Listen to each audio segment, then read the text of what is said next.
says he's feeling great and everything. Can you kind of just update us where he's at? Because he told us he was cutting. And there's some things I don't think he quite understood. Can you kind of give us? Yeah, no, he's doing great. I mean, you guys are going to see him. We don't plan on him appearing in any games during this Grapefruit League season, but you'll see him shagging. You'll see him probably DHing on backfields and things like that.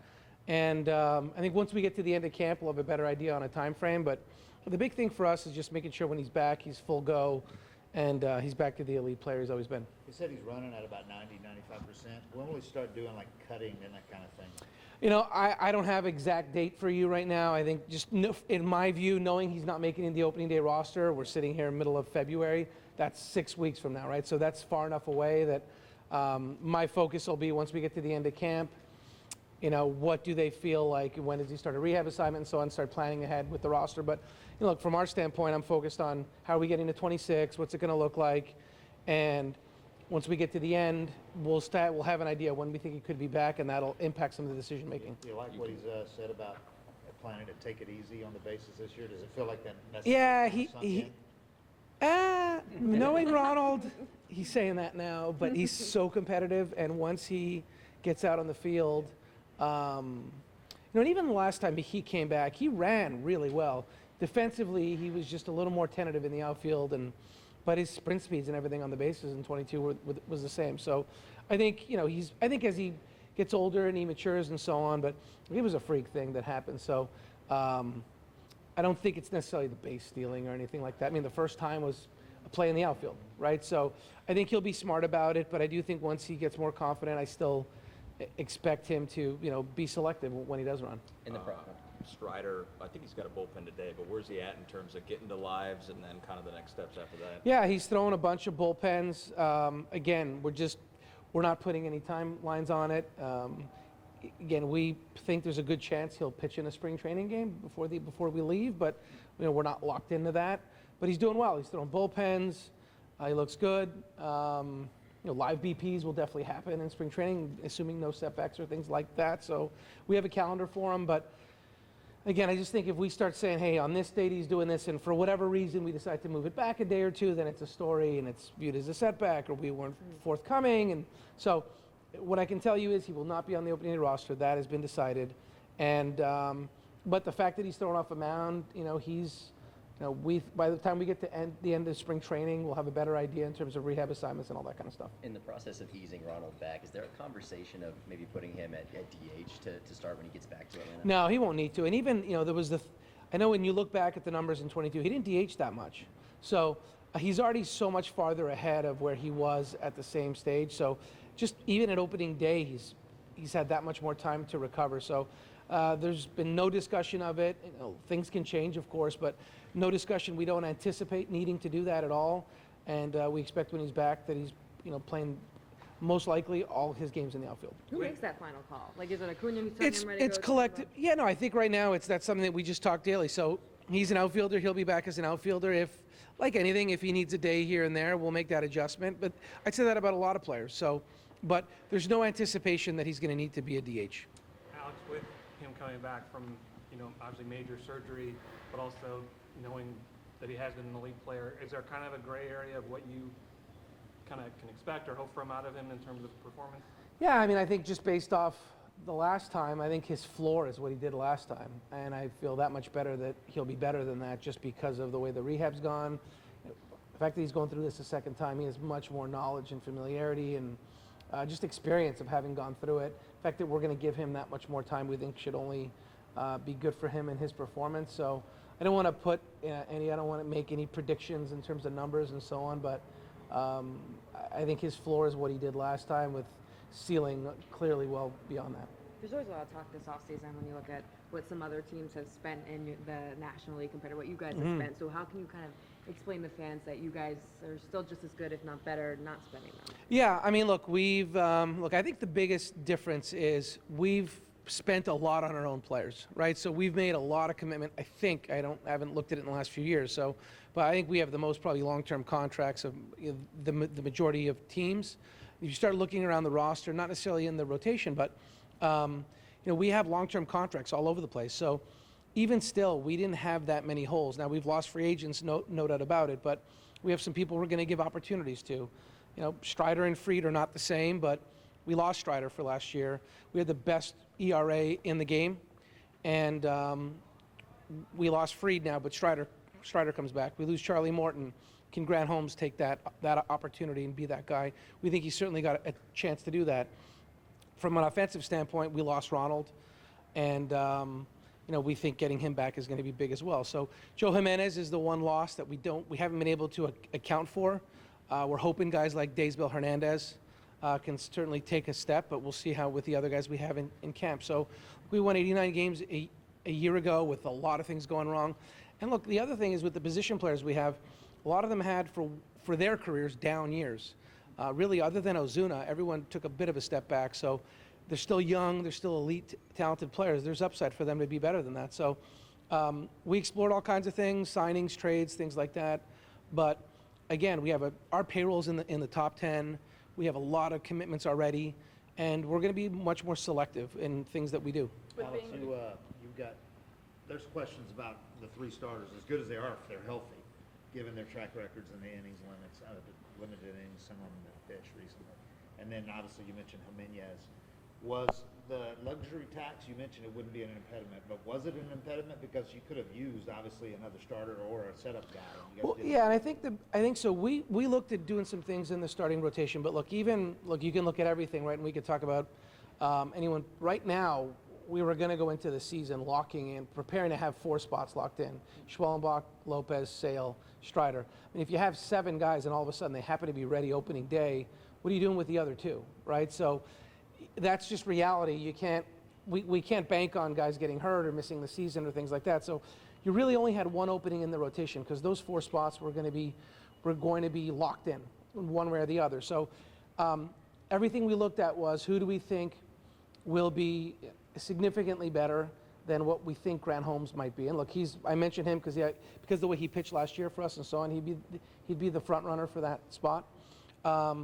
And again, I'm talking about Strider being back sooner rather than later. We don't expect him to miss a good chunk of time. So we looked at things, and there were some guys we thought would be an upgrade, and Grant could go to the bullpen. But look, we think Grant's got significant upside. He's got a plus curveball, plus slider, throws strikes. And we'll find out. I know it's just talk right now, but we need to take some shots on some young guys. And sometimes we're right, sometimes we're not. But that's what's allowed us to keep this going and to be able to sustain. And we won the World Series in 21. The next 2 years after that, we won 101 and 104 games after the World Series, which the Braves hadn't done in 20 plus years. And with all due respect to other organizations, other than teams like the Dodgers and so on, a lot of teams you're seeing win the World Series and have to take a little bit of a dip and then try to build back up. So we're trying to avoid that. But part of that is making tough calls and breaking in young players and giving them a chance. So from our standpoint, we're willing to do it, willing to go chase upgrades, but we always are considering blocking younger players. And it's the same thing. I mentioned this on radio a little while ago. We pursued Donaldson, but we knew that meant having to shift Riley to the outfield. And at a certain number and a certain point, we're going to go with Riley and repurpose those dollars in other places. So same thing. We like the upside. And, we're going to give our young players a lot of opportunity. I know you said payroll would increase opening day to opening day. I guess is that, teams can always add until opening day or after opening day. Is that something you guys have stayed engaged on, in terms of what is out there? Yeah. I mean, look, to Dave's point about the tax, we were having conversations about a deal that would have brought us over the tax. And, it just came down to, it had nothing to do with the dollars. Again, the tax is a tax, right, on every dollar over, right? It's not on your entire payroll. So you're just paying, you sign a $2 million player, it costs $3. It's $1 million in tax right now. So that hasn't stopped us before. We've done it 2 years in a row, and for the right deal, we'll do it. But again, it was a deal that would have been a longer-term deal, and that could be trade or free agency. But what stopped us was more the out years, 26, 27, and so on, how the payroll looks, who we're blocking, how would we be impacted. And it's the same thing. I mean, it's, again, we have a lot of guys that we're locked into that we believe in. A lot of position players are locked in. We got an option on sale for the following year. So, the 4 guys I brought up, those guys we have under control for at least the next 2. And then we do have the Ian Andersons and the Holmeses and some of these other young starters. So to block them For the right guy, sure. But again, we always have to balance out the short and the long term. You talked about tough calls. What do you believe will be some of those most difficult conversations and decisions you'll have to make here in the next month? Yeah, I think the most opportunity we have is in the bullpen. I think it's, there's just a lot of, we have a lot of guys that are coming in and competing for a job. So, and look, I think that's a place you might see us churn a little bit even during the year. So we've had years where we've had guys on guaranteed contracts and not a lot of room, and that's the group we were going to go with.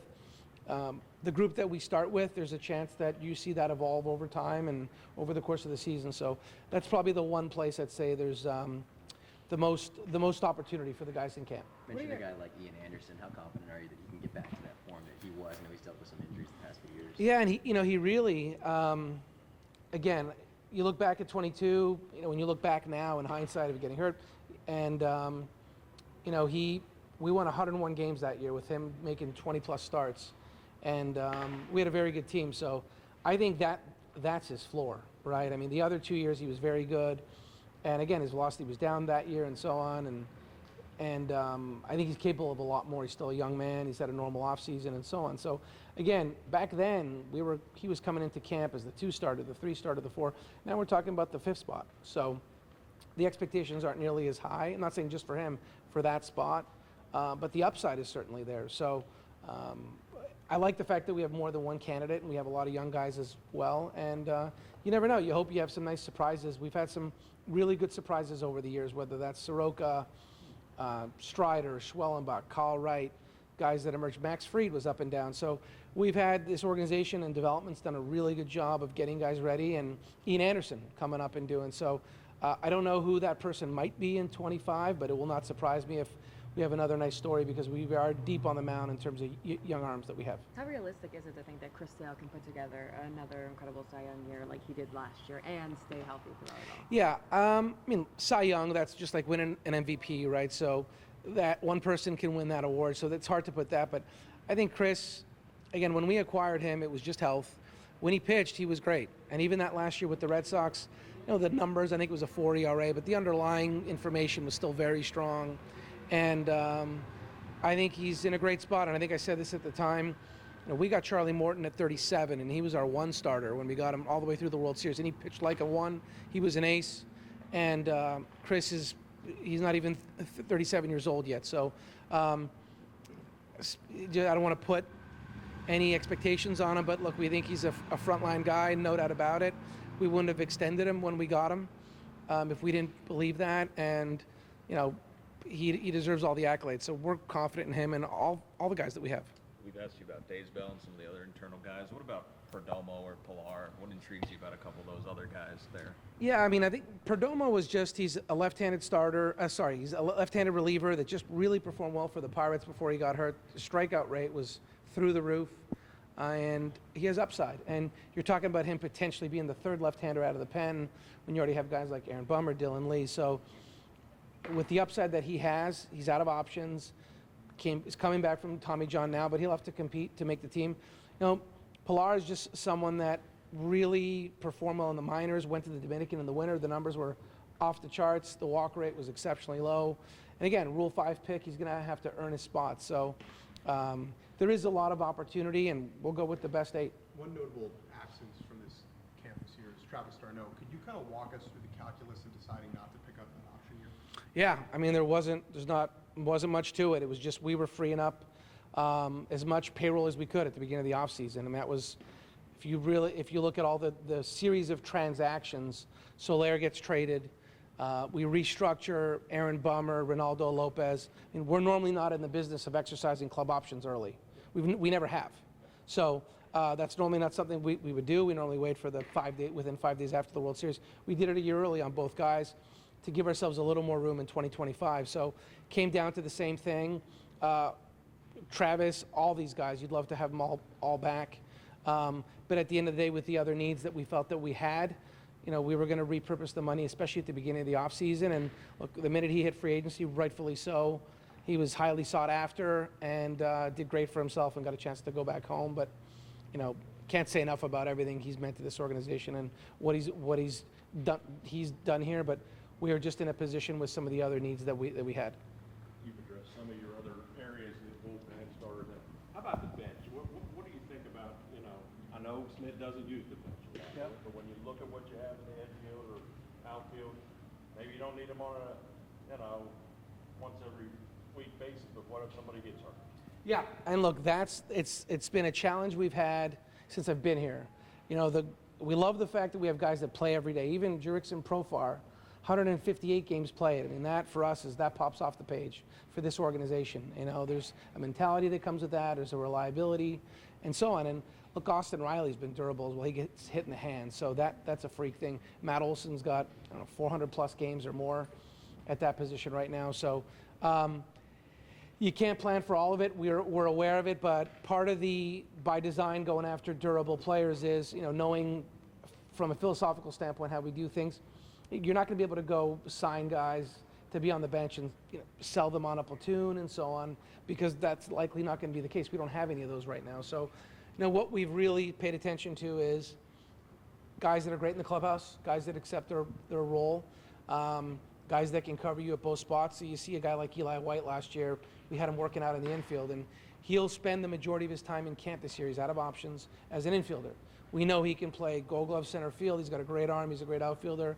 How viable is he in the infield? He played infield in college and so on. But let's get more of a read on that. A guy like Luke Williams, the same way, can really run, play everywhere. We're likely not hitting for too many guys on this team. So, I don't want to speak for Snip, but the bench role, assuming health, is coming in late, maybe coming to try to steal a base, giving a guy a day. And look, if someone goes on the IL for 2 weeks or more, that's when you start to take a look at the depth, and that's where you probably will look more towards Gwinnett. Some of the players were asked about the World Series or bust statements from last year, and none of them wanted anything to do with this year. I'm curious what that says or means in that they're kind of, let's let our play kind of speak for themselves, I guess.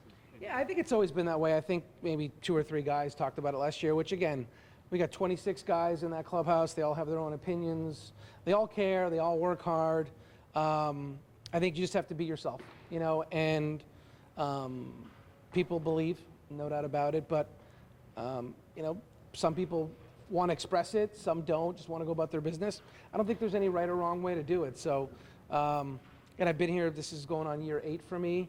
And look, we have a team that's very capable of 1, winning the division, and 2, winning the World Series. So, but I think there's half the league that could probably say that as well. So it's a long season, and I know these are all the cliches, but things are going to change so much. I know we all come in here, we're optimistic and so on, but I can't even tell you what we discussed last spring, right? And you think about the different waves month after month during the season, how rosters change, trades, injuries, acquisitions, and so on, and performances. So you come in, the attitude, and knowing we got a lot of work to do. You guys had to endure such an overwhelming avalanche of injuries last year. How do you balance understanding the impact that had on 2024 while not using it as an excuse moving forward, the message of that? I don't think we ever did, and I don't think we ever did because we never, we continued to push, right? I mean, look, I remember in 21, it was the same thing. It already started just before the trade deadline. It was just before the All-Star break, I'm sorry. I started getting inquiries, start reading things, but people ask me, are you going to sell? Are you trading Will Smith? Are you trading Charlie Morton? Are you going to tear it down? You started to hearing, and that was why we felt it was so important to make an acquisition during the deadline. We got Jock Peterson because I was telling everybody on record, off record, hey, we're not pulling the plug here. No one was believing me. I get it, GM speak and so on, but I mean, it wasn't working. No one believed what I said. So I'm like, okay, well, we need to go out and make some acquisitions and show everybody we're buying, we're not selling, and I don't think at any point in time we ever contemplated using it as an excuse or look, this is the year it's not going to come together. We went out and did some things at the trade deadline. We added salary, and we were going to push, and we kept, guys are getting released and we're adding them, and we never stopped trying to acquire players, trying to make guys better. I mean, we're acquiring Kevin Biggio in the middle of September, so we were going to push, and look, we felt like with our rotation, if we got in, anything can happen. You pitch well, and we had the upside from an offensive standpoint as well. Granted, a lot of guys were hurt. If you pitch, you definitely have a chance to make a run. So I don't, unless it's really obvious that we're 20 games out or something, I don't see us ever looking to make excuses or things like that. No one cares. And, you know, you're expected to win, you know, one way or the other. If people want to make excuses for you, fine. But I don't think it flies. I've never believed in that.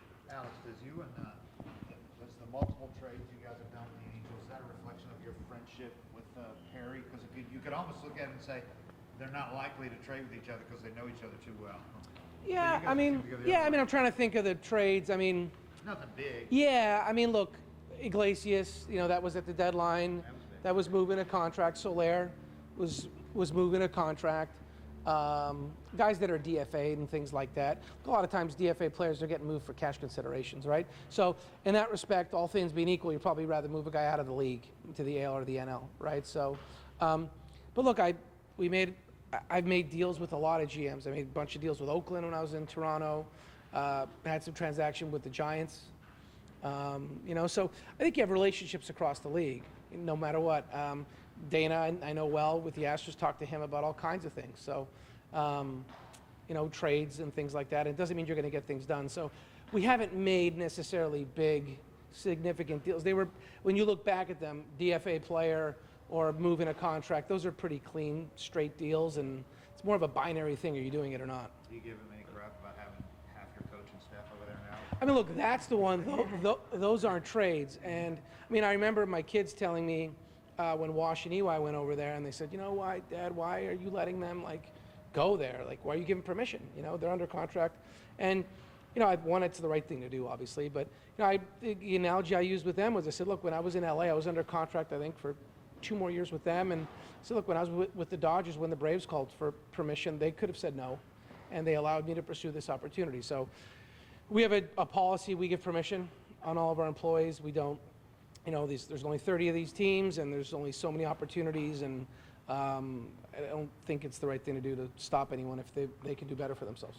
Other than Acuna, Strider, like the guys we know, any health stuff to No, I surprises? mean, I'm sure that'll change daily, but right now, I'm just top of my head, no one's coming to mind. So as camp goes along, guys will be banged up, but I think, you know, the things that we'll announce are if we think someone's not going to be ready for opening day. I mean, if someone comes in and has a sore hamstring or something, but we don't think it's long term. You're not going to hear us announce that stuff. But right now, of the guys that are here, everyone projected to be ready for opening day. Do you feel good with the guys you brought in, the Casales, and you got Sandy Leon back, obviously, but then Eddie taking over some of those duties? Do you think you can continue this kind of catching culture you guys have had for several years with Sal? Yeah, I mean, look, I think it started with, you know, since I've been here at least, also with Kurt Suzuki and Tyler Flowers. Tyler Flowers is still part of the organization. He's still involved. He's around during the season. You don't see him necessarily around the cages, but he'll come in and he'll be in the clubhouse from time to time, and we'll come to spring from time to time. So he's still very involved. And look, I know he did a ton for Travis the first year, and then I think Travis did a ton for Murph the same way. So I think we've got a lot of continuity and a lot of people that have done great things, and I feel really good about it. Anything else? Good. Thanks, Alex. All right. Thank you. See you guys. Good to see you. Dana